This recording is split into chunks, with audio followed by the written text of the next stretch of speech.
এর পক্ষ থেকে সবাইকে আসসালামু আলাইকুম। আমাদের সমাজে একটি প্রচলিত কথা আছে, আপনারা যদি দুর্ঘটনা কবলিত হন তাহলে দামি গাড়ির সামনে গিয়ে দুর্ঘটনা কবলিত হবেন। তাতে আসলে আপনাদের ক্ষতিপূরণ পাওয়ার পসিবিলিটি অনেক গুণে বেড়ে যায় এবং এই ক্ষতিপূরণ নাকি মানুষের ভাগ্য বদল করে দিতে পারে। তো আজকে আপনাদের এই ভাগ্য বদলের বিষয় নিয়ে কথা বলবো। সো এটাকে বলা হয় রিজার্সিমেন্তো দানি, আসলে ক্ষতিপূরণের মামলা। এই ক্ষতিপূরণ মামলাটা কিভাবে করতে হয় এবং এই ক্ষতিপূরণটা কিভাবে কতদিনের ভিতরে পাওয়া যায় সবকিছু চেষ্টা করব আলোচনা করার জন্য। তো শুরুতেই বলে রাখি, আমাদের বাংলাদেশি প্রবাসীদের একটা মোটা অংশ যারা ফুড ডেলিভারি অথবা পণ্য সরবরাহের কাজ করে থাকেন। সো এই কাজ করার ক্ষেত্রে তাদের অনাকাঙ্ক্ষিতভাবেই বেশ কিছু সময় দুর্ঘটনায় পতিত হতে হয় এবং এই দুর্ঘটনার কারণে হয়তো কারো কারো জীবনে সারা জীবনে পঙ্গুত্ব বরণও করতে হয়। এটা আমরা দেখে আসতেছি আমাদের এক্সপিরিয়েন্স থেকে, যেটা আমাদের কারোই কাম্য নয়। কিন্তু এই দুর্ঘটনা কবলিত হওয়ার পরে আমরা তথ্য না জানার কারণে অথবা অসচেতনতার কারণে যাই হোক না কেন, আমরা এই যে ক্ষতিপূরণের মামলা বা অভিযোগ করতে গিয়ে ভয় পাই। আমাদের কাছে মনে হয় আমরা যদি একজন ইতালিয়ান অথবা স্থানীয় নাগরিকের বিরুদ্ধে কোনো ধরনের কোনো অভিযোগ করি, সেই ক্ষেত্রে এটা হয়তোবা পরবর্তীতে গিয়ে আমার কোনো একটা সমস্যা তৈরি করতে পারে। বিষয়টা একদমই একটা ভ্রান্ত ধারণা, যার সাথে আইনগত বা সত্যিকারের কোনো কিছুর কোনো মিলই নেই। সো আমরা এই সকল দুর্ঘটনায় পতিত হলে আমাদের করণীয় কি এবং কিভাবে এই যে দুর্ঘটনা থেকে আমরা আমাদের জীবনের জন্য বা নিজের জন্য সহায়ক কিছু একটা ব্যবস্থা আমরা নিজেরাই করতে পারি। তার জন্য আমাদের কিছু কিছু ডকুমেন্টসের দিকে একটু নজর রাখতে হবে। যদি দুর্ঘটনা কবলিত হলে মানুষ সেন্স কাজ করে না, কিন্তু একটু যদি আপনি চতুর বা সচেতন হন, তাহলে এই বিষয়টা আপনাকে অনেকক্ষণ বা অনেক ভালো সাপোর্ট দিতে পারে। কি বিষয় এখানে আপনি যদি দুর্ঘটনায় পতিত হন, তাহলে প্রথমত আপনি শারীরিকভাবে যদি দুর্ঘটনাগ্রস্ত হন, তাহলে সেক্ষেত্রে আপনার জন্য একটা মেডিকেল সার্টিফিকেট, আপনি নিকটবর্তী কোনো হসপিটালে প্রন্তেস কোর্সে গিয়ে আপনি একটি মেডিকেল সার্টিফিকেট খুব সহজেই তাদের কাছ থেকে নিয়ে নিতে পারেন যে কতখানি শারীরিক ক্ষতি আপনার হয়েছে। দ্বিতীয় নাম্বার যেই স্থানে আপনি দুর্ঘটনায় পড়লেন, সেখানে অবশ্যই সিসি ক্যামেরা আছে বা আপনার পুলিশের লোকালে আছে। তারা অবশ্যই আপনাকে একটি সার্টিফিকেট প্রদান করবেন, যেটা পুলিশের লোকাল ওয়েলবাল হিসাবে পরিচিত, যার মাধ্যমে আপনার ওই জায়গা কতটুকু ক্ষয়ক্ষতি হয়েছে তার নির্দিষ্ট করে একটি ডিটেলসে লিখে আপনাকে সেই লেটারটা দিয়ে দিবে। 3 নাম্বার কোনো গাড়ি বা ভেহিকেলের মাধ্যমে আপনি যদি ক্ষতিগ্রস্ত হন, সেক্ষেত্রে তার টার্গেট নাম্বারটা আপনার খুবই গুরুত্বপূর্ণ। এটা আপনি অবশ্যই লিখে বা ছবি তুলে নিতে পারেন।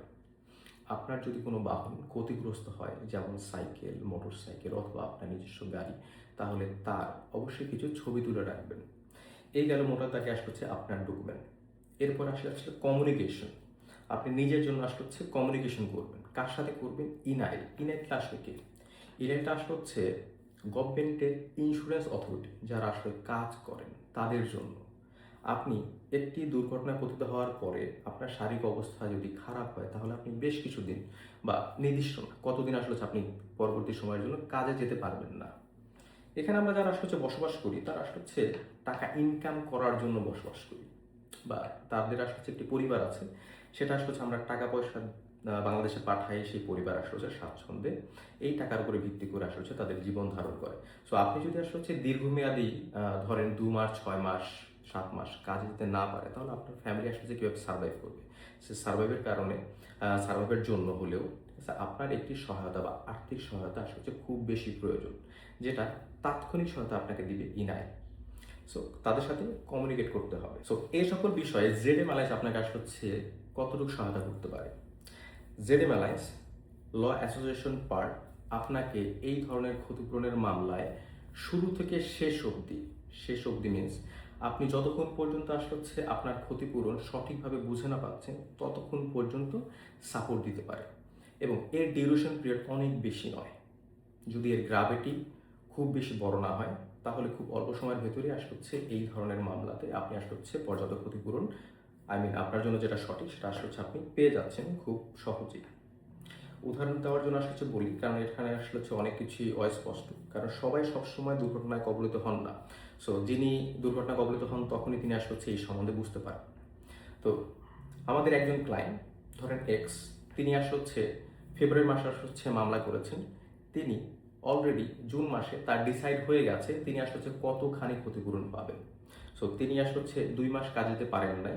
এই 2 মাস কাজে না যাওয়ার কারণে এবং তিনি আসলে হচ্ছে যতটুকু শারীরিক ক্ষয়ক্ষতির আসলে হচ্ছে দ্বারস্থ হয়েছেন বা তার যতটুকু আসলে হচ্ছে ক্ষয়ক্ষতি হয়েছে, তার জন্য তিনি অ্যামাউন্ট হিসেবে 18,600 মতো তিনি আসলে হচ্ছে ক্ষতিপূরণ পেয়েছেন। সো বিষয়টা আসলে হচ্ছে অনেকগুলো দিক বিবেচনা করে ক্ষতিটাকে নির্ধারণ করা হয়। আমরা যারা চিন্তা করি যে এই ধরনের অভিযোগ আসলে হচ্ছে আমরা করব না, তারা মূলত আসলে হচ্ছে আমরা আমাদের এই যে অধিকারের জায়গাটা, এই জায়গাটা থেকে আসলে হচ্ছে নিজেকে নিজে বঞ্চিত করছি। এখন বিষয়টাকে আসলে শুধুই টাকার সাথে সম্পর্কিত না, বিষয়টা আসলে শুধুমাত্র টাকার সাথে সম্পর্কিত না। কেননা আমরা আসলে চাই না কোনো মানুষ দুর্ঘটনার কবলিত হোক, বা এটাও সত্যি কথা, আপনি যদি আসলে হচ্ছে দুর্ঘটনায় কবলিত হন, তাহলে এই যে আসলে হচ্ছে দূর দেশে আপনাকে সাহায্য করার ব্যক্তির আসলে হচ্ছে খুবই অভাব আমরা আসলে হচ্ছে দেখতে পাই।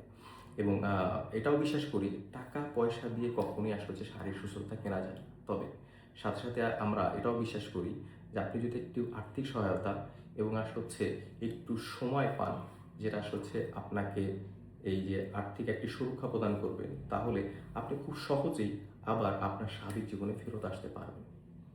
সো আজকের মতো আসলে হচ্ছে এই ইনফরমেশনই শেষ। আমরা পরবর্তী সময়ে আরও কিছু ভিডিও নিয়ে আপনাদের কাছে হাজির হয়ে যাব। অনেকদিন যদি আসলে হচ্ছে আমাদের ভিডিওটা আসলে হচ্ছে দেওয়া হয়নি। সো আমাদের জন্য দোয়া রাখবেন।